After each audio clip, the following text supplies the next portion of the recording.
ja mis kogemus temal sellest kõigest on, räägib ta meile ise. Ole hea. Aitäh.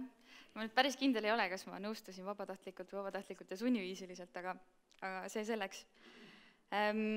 Eiki enne lõunapausi sissejuhatades ütles, et see on tõenäoliselt esimene omataoline eksperiment, võib-olla nii-öelda ametlikult välja kuulutatud küll, aga ma tahaks loota, et mõni inimene ikka vahepeal internetidieeti peab, et tänapäeval on ilmselt siiski veel päris palju inimesi, kes elavad ilma ühenduseta, sees mõttes, et ma arvan, et ühelgi proual ei jää kohvikusse sõbrannadega nädalamuljeid jagama minemata, kui neil internet ei ole, aga tõenäoliselt mõnel noorel inimesel küll.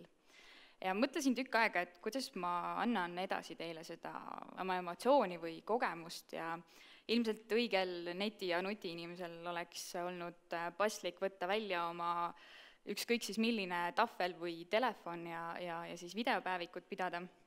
Aga ma kahtlustasin, et minu näitleja meisterlikkuse puudumine oleks tõenäoliselt lõppenud ühe halva koduvideoga. Ja siis ma otsustasin, et ma tulen teie ette täpselt nii, nagu ma ennast need 2 nädalat tundsin. Lihtsalt mina ilma vilkuvate tulede, ilma igasuguste pininate ja selliste segajatega. Käes ei ole mul nagu kärrilisin ennel oli iPad, vaid ma võtsin ikka vana hea paberi, kirjutasin endale siia mõtted peale, et ma midagi ära ei unustaks. Nii et ma loodan, et ma saan teile kuidagi edasi anda siis piisavalt hästi selle, mida ma sellest 2 nädalast mõtlen. Ja kui teil selle aja jooksul tuleb endal mingeid küsimusi või mõtteid, sest mina saan rääkida ainult seda, mida mina enda kontekstis selle ajaga mõtlesin, aga kui teil on mingisuguseid põnevaid küsimusi mulle või tahate midagi teada, siis käsi püsti ja Marianne on valmis kohe mikrofoni tooma. Et põhiliselt, kui inimesed sellest kuulsid, siis esimene küsimus oli tavaliselt see, et kui päris ilma või? Noh, ilma jah.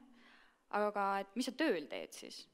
Et see tundub inimeste jaoks, internet on nagu nii iseenesestmõistetav asi inimeste jaoks, et see on niisugune tunne, nagu miski muu ei ole nagu enam võimalik, et nagu Heiki siin rääkis elektrikatkestusest, samamoodi vist mainis seda ka Linnar hommiku esimeses pooles, et umbes samasugune tunne oli mul ka, et paralleel elektrikatkestusega on päris hea, et mul oli sama tunne, mis mõned aastad tagasi ühel toredal novembritormi ajal, kus ma sattusin oma vanemate koju. Me olime 27 tundi ilma elektrita, eramajas ja elekter tähendab ei küttele, ei veele, ei põhimõtteliselt elektripliid süüa ei saa ka enam teha. Telefonides kellelgi FM-raadiot enam ei olnud, ehk siis välismaailmaga nii-öelda selline ühenduspuudus ja siis hakkad leiutama. Et olgu, et vett ämbriga ikka õuest lund ja tood tuppa, nii soe ikka on, et ära sulab. Ja kuidas sa uudiseid kuuled, tahaks ju teada, et äkki on vaibumas, äkki tehakse Viimsi alajaam lõpuks korda, et midagi muutub. Ja siis leidsime vana hea väikeste ümmargustega patareiga MP3 mängija, kus oli raadio täitsa olemas ja nii me siis teada saime. Noh, loomulikult autosse oli ka võimalik minna ja telefone me käisimegi autos laadimas, et õnneks USB-mulgud juba autodes olemas on. Et minu töö põhimõtteliselt need 2 nädalat nägi välja umbes täpselt samasugune. Otsisin välja oma tolmu kogunud mälupulga, arvuti mul töötas, ühendus oli väljas ja nii ma siis mis iganes dokumenti, paberit või mõtet vaja toota oli, läks paberile, mälupulgale ja siis kolleegide juurde, et üks eksperiment jäi mul tegelikult selle asja siis tegemata. Ma mõtlesin, et kommunikatsiooni valdkonnas, et kuidas ma pressiteate edastan.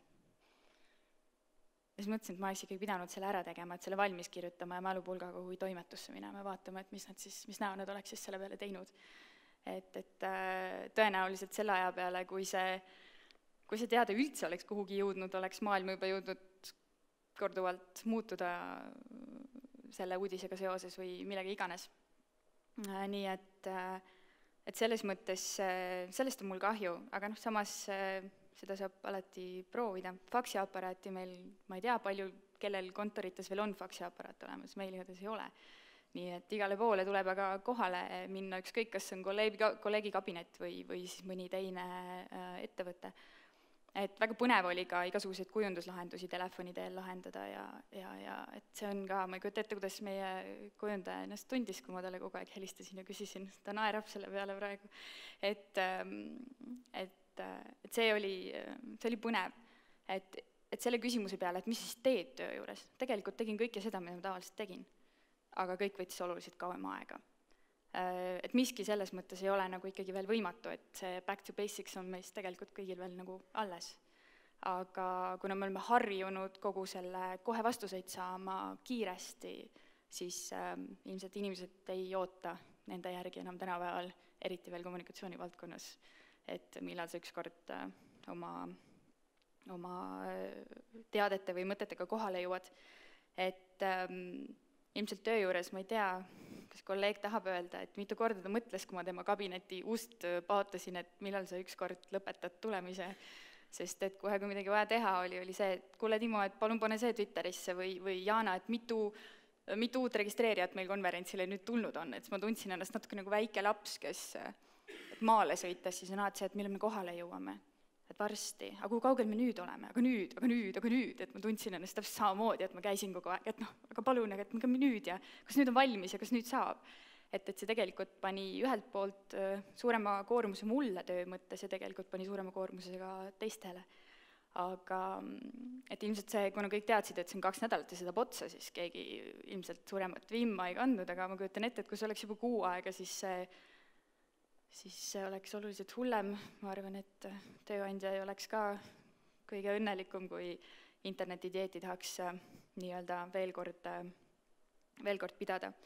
Et mingil määral ma tundsin ennast nagu selline passiivne, me räägitakse hästi palju passiivsetest tegevustest praegu, siis ma olin nagu passiivne internetikasutaja, et nägin, et ta oli seal ja kõik teised kasutavad, aga ise ei tohtinud võtta, et nagu laps kommikausi ääres, et ema ei luba rohkem võtta, aga hirmsasti tahaks, et siis käsi hakkab käima niimoodi, et tahaks ikka nagu vaikselt ise nuppu vajutada ja ise teha, et võt see tekitas tegelikult kõige rohkem sellist,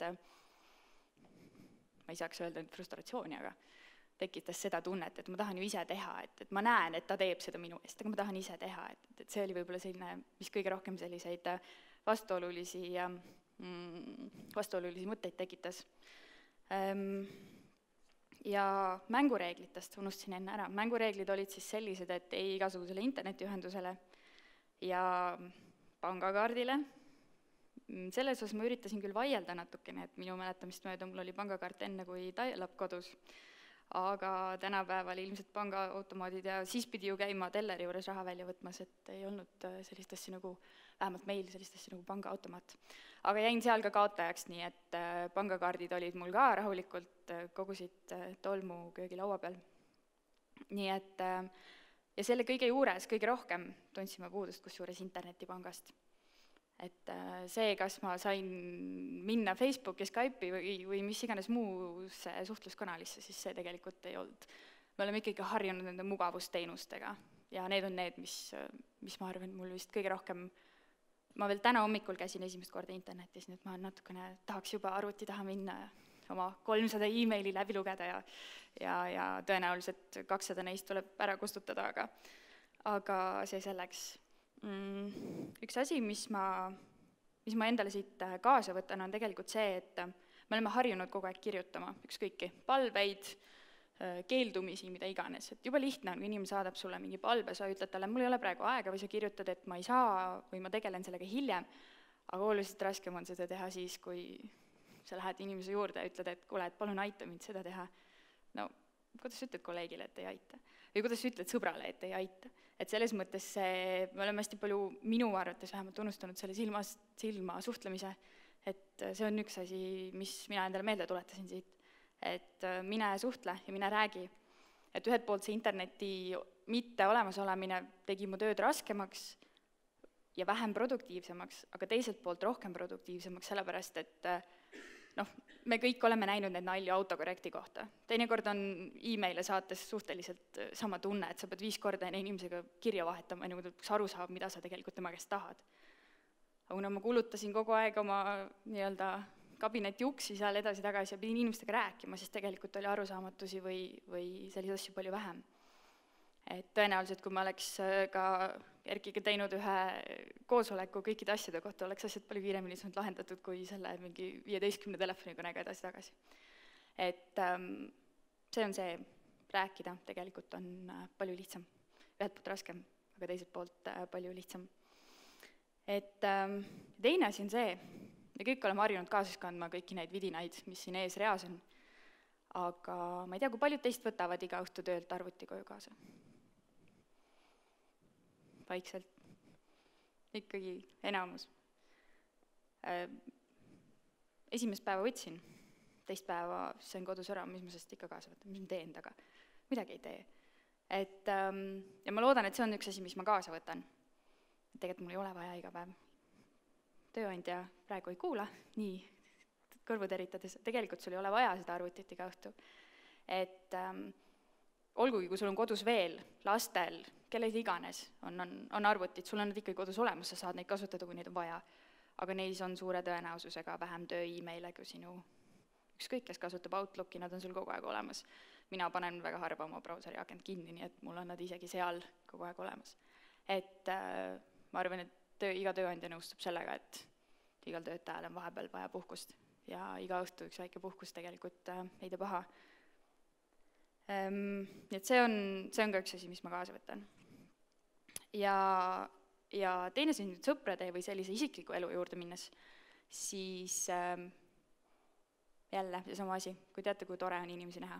Kui sa oled harjunud iga päev kirjutama Skype'is, ma ei tea, Messengerides, kõiki vood jooksevad sulle kogu aeg igale poole sisse, pinisevad ja kes kirjutab vanemad, sõbrad, tuttavad. Aga kui sa ikka nädal aega ei ole nagu mitte kellegagi rääkinud, sa ei ole harjunud enam helistama kogu aeg.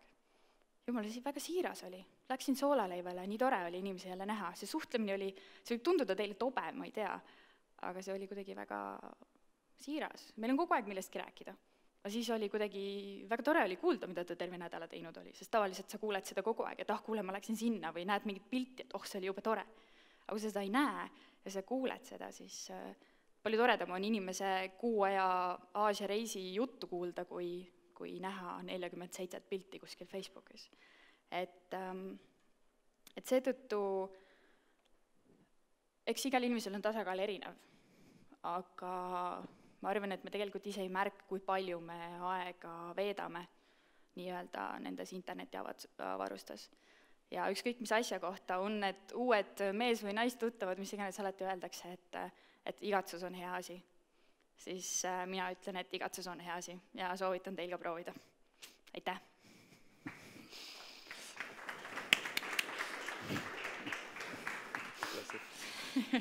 Mul on eriti hea meel, et Maarja on tööl tagasi ja nüüd läheb asjad veel libedamalt kui need 2 nädalat.